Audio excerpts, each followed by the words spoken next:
Hello, in this video I'm gonna show you how you can connect your social platforms to your Discord profile. So what you need to do is go to user settings over here in the bottom left corner and then go to connections. Over here you can add your accounts to your profile, and if you cannot find the platform that you're looking for, you can also click over here this arrow in order to see more. So let's say I'm gonna choose YouTube in this example. After that, after you select it, you will open a website in your browser where you will have to finish your connection process. So you will, for instance, have to select your account, or if I have chosen YouTube, then I will need to select my Google account, and then I'm gonna have to confirm that I need to that I want to connect it with my Discord account.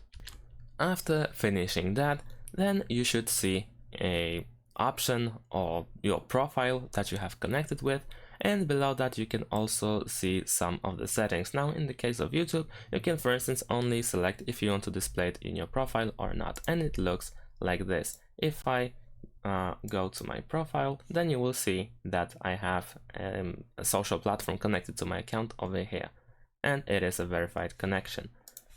But of course, depending on the platform, you might have different various options which allows you to customize it even more. And that's it. Thanks for watching. Leave a like and subscribe to my channel, and see you in my next videos. Bye.